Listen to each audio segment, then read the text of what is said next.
The Thailand Elite Visa, also known as the Privilege Card, is probably the most polarizing visa of them all.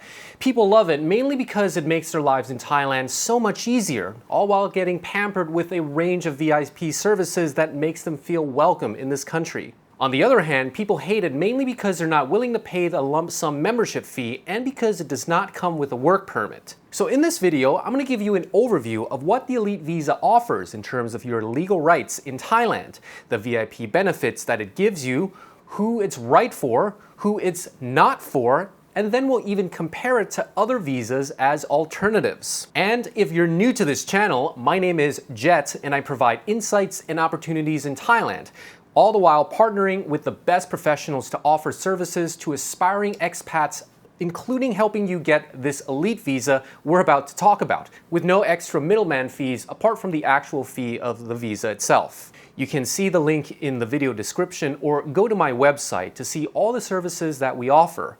All this being said, I promise that I will objectively state the drawbacks and criticisms of the Elite Visa in this video, because I respect your time. So let's go over the essential legalities of the Elite Visa first. Then we'll get into the bonus VIP perks. The Elite Visa is a long-term visa with a validity of 5, 10, 15, or 20 years depending on which privilege card you purchase, and it is renewable after your program expires. It's a legitimate official visa under Thailand's Ministry of Tourism and Sports, which means it's technically categorized as a long-term tourist visa. We'll get into what that means a bit later. It's a multi-entry visa, which means during your membership validity, you can go in and out of the country as you please with zero concern that immigration could turn you away because you've suspiciously accumulated too many tourist stamps. So you could conceivably live at the border and walk in and out every day if that's what you really wanted to do. And since it's a long-term visa, you will be able to do things that are reserved for residents, such as opening a bank account, getting a driver's license, buying long-term health insurance, and applying for Thai credit cards. While you're in Thailand, you're still required to report your address every 90 days, but you have the option to get an elite personal liaison to handle it for you on your behalf. If you're going to stay here longer than a year, you also need to go get a 1-year extension, which is only a formality. It does not mean you run the risk of getting your privilege card canceled. With this, you do need to show up in person because they need to take your photo and fingerprint. And the last time I checked, this process cost 1,900 baht.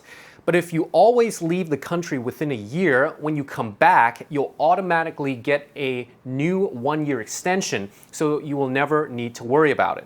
With the Elite Visa, you will be able to apply for a residence certificate that states your current address in Thailand, whether permanent or semi-permanent. I say this because some expats want a residence certificate to establish a tax residency in Thailand. But just know that whether your home country continues to tax you is up to them, and providing a residence certificate may help in their decision to no longer tax you, but it's not a guarantee. Again, it depends on the policy of each country, and it's best to discuss this with an international tax lawyer. The Elite Visa is unique compared to the other long-term residency solutions in other countries in that it also comes with a range of VIP perks and services. An analogy that would be familiar to many is it would be like having a top-tier credit card like an Amex Platinum card, but for services in Thailand, and they've kind of modeled it after this. So let's go over their benefits. There are complementary benefits and benefits that are redeemable with points. So each Thailand Privilege Card comes with a set of redemption points each year that are topped up again the following year.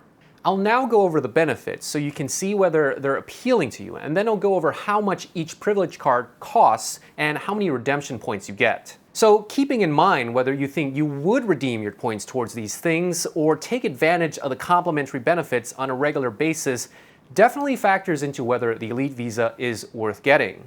So they've divided benefits into 5 main categories, which they've named stay, travel, leisure, health and well-being, and wealth. I'll go over each one broadly in this video, but if you want a complete breakdown, you can see the link in the video for a full PDF of the benefits and redemption table. Stay benefits while you're in Thailand include the ability to hire a person to handle 90-day reporting for you for 1 redemption point, and a liaison to accompany you to handle things like opening a bank account, getting a driver's license, and dealing with various government administrative compliances, which costs 2 points.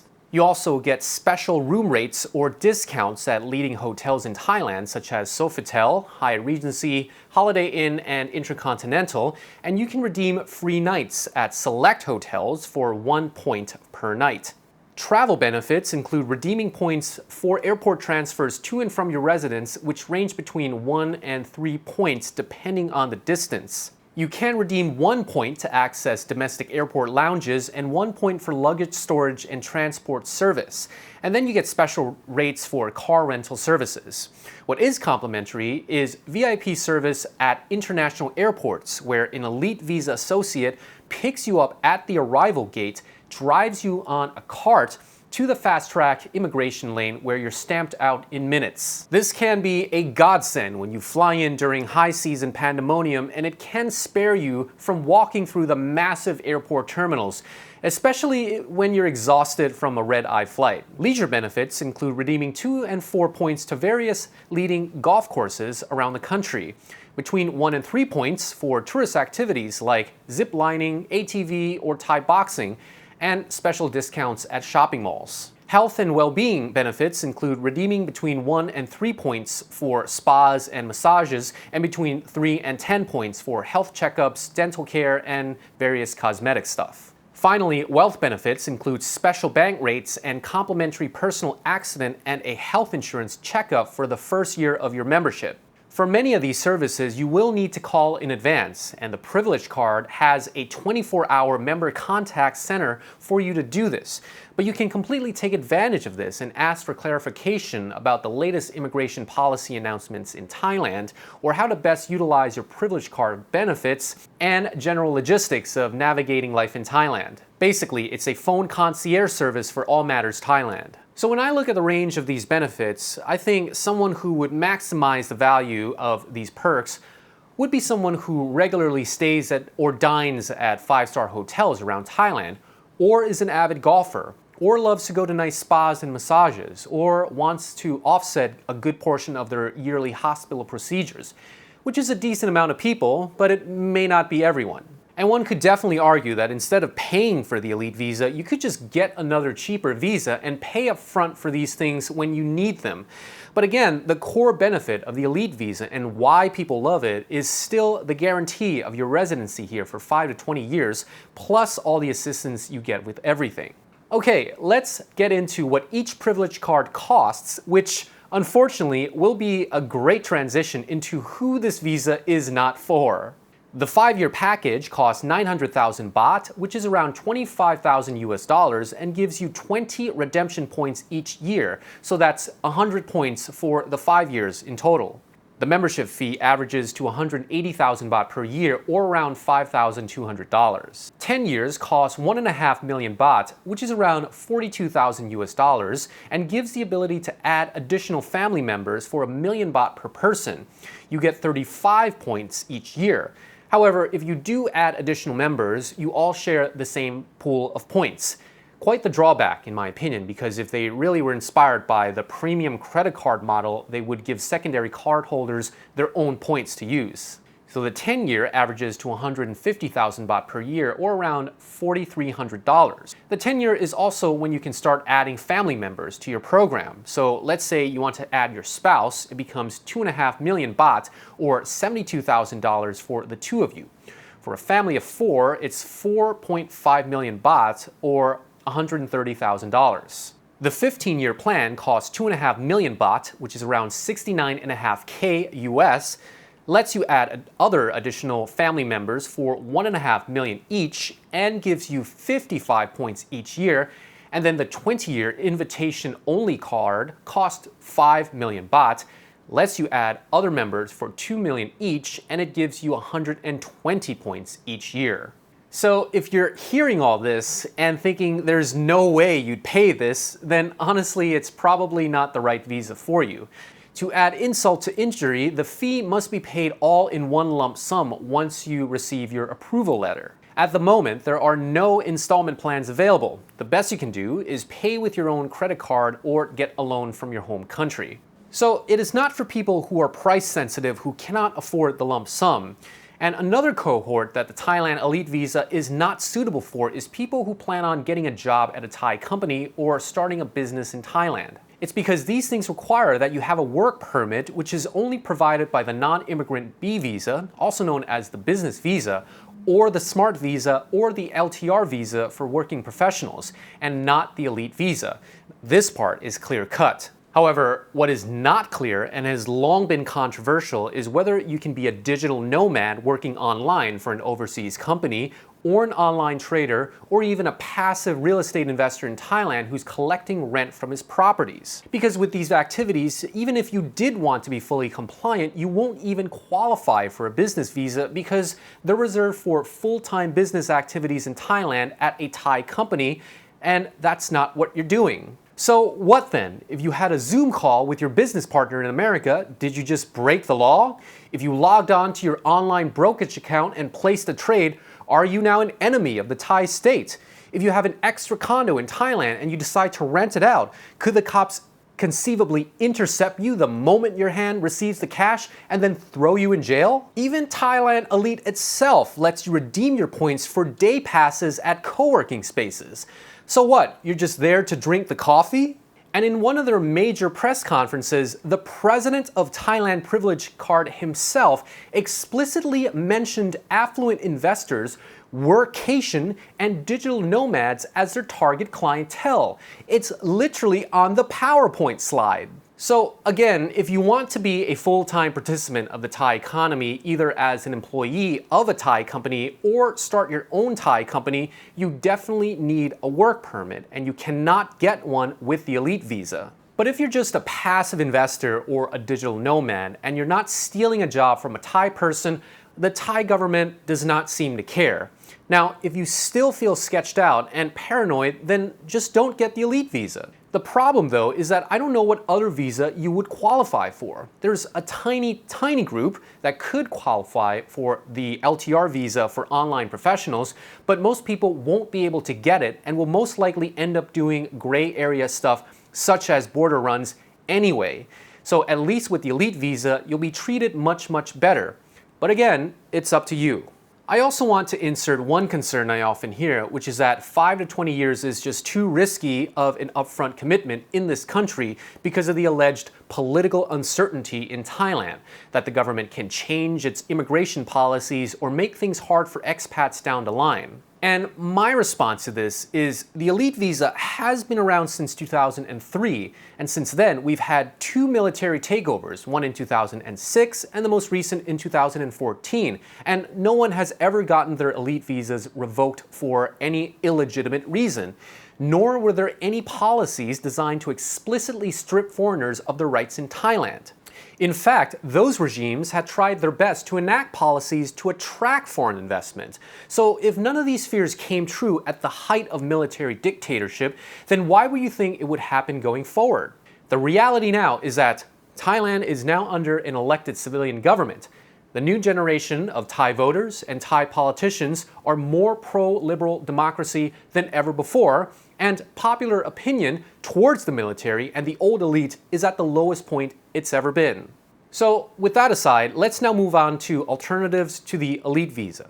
If your issue is that you don't know whether you want to commit 5 to 20 years in Thailand, what many people do is take advantage of the border run loophole where you leave the country before your tourist visa expires, maybe spend a weekend in a neighboring country, and then re-enter to get a fresh tourist visa stamp, and then rinse and repeat into perpetuity. Now, most of the time, officials will just stamp you in and overlook the fact that you have a passport full of tourist stamps. And if that's what you want to do, fine. Just know that it is a gray area and that some people have been turned away. And I really don't know how strict they're going to get in cracking down on perpetual stamp collectors, especially with all the biometric screening they've introduced. One legitimate option for people who want to test the waters first is the education visa, where you get to take classes and learn about Thai culture. you do need to be enrolled as a student at a certified school, such as a language school or an actual university, and you will be required to attend a certain number of classes each week. It is a good option for a year or so before moving on to the business visa or the elite visa. Otherwise, immigration is going to start to question about your status as a constant student. There are also sketchy schools out there that will advertise that they will enroll you but never take attendance. And some of these schools have been caught and you will be implicated. Now, if your issue is that you want to get a job with a Thai company or start a business here, then your route is the business visa, not the elite visa. If you are getting a job, expect your company to endorse you and handle the paperwork for you. If they don't, they may be breaking the law by hiring you. If you plan on starting a Thai company, you usually will need to have a Thai partner and hire Thai employees to be able to secure a business visa for yourself. There are exceptions to that, but I won't go deep into that in this video. There's also the SMART visa for people who have skills and expertise in industries that the government wants, but the requirements are very specific and very few people will qualify. If your issue is that you'd love to settle here but are unable or unwilling to pay the membership fee for the elite visa, there's also the retirement visa if you're at least 50 years old. It usually requires you to buy health insurance with a minimum annual coverage of 3 million baht, last I checked, and maintain a balance of 600,000 baht in a bank at all times. I'd like to insert here that people ages 50 and over can also explore the long-term resident visa for wealthy pensioners, which gives them a 10-year multi-entry visa, along with fast tracking at the airport similar to the elite visa. And it's the only visa in Thailand that does not require you to do 90-day reporting. Hooray! To qualify, you'll need to buy health insurance with at least $50,000 coverage per year or deposit $100,000 in a bank. You'll also need to prove that you earn at least $80,000 each year from passive income only, such as from a pension, rental income, capital gains, or dividend earnings, etc. If you don't, you can drop this amount to $40,000 per year as long as you invest $250,000 in Thai government bonds, foreign direct investment, or property in Thailand. But if you're not 50 years old and above, well then you're going to have to go get a job. See the previous business visa. You can also marry a Thai person and get the marriage visa, but for some people, they will tell you that marriage can be even more expensive than an elite visa. I'll just leave it at that. There's also investment-based visas such as the long-term resident visa or the investor visa, but in reality, very few people will qualify because despite making it seem straightforward, they're actually very, very specific about what they consider as a qualified investment. Okay, so if you're still with me at this point in the video, then that's a good sign. Let's now talk about the application process. You submit a short application and it usually takes 1 to 3 months to get approved. Once you get approved, then you pay the membership fee in full. You can either apply directly through the Thailand Privilege Card website or through the authorized service provider that I have partnered with. Now, why choose the second option? Well, number one is you appreciate the info in this video and would like to support me at no extra cost to you. Number two, more importantly, is you get an extensive consultation to answer all your questions and their nuances. We also make sure your application is submitted properly to maximize your chances of getting approved and to streamline the process as much as possible. Again, there are no extra fees for going through us. You pay the exact same membership fee, and this is because Thailand Privilege Card gives us a commission, not you. So if you appreciate the info I put together in this video, feel free to apply via the link in the video description or go directly to my website. There are very few required documents for the elite visa. All you mainly need at this point is a valid passport. So we look forward to helping you get the elite visa and welcome you to Thailand.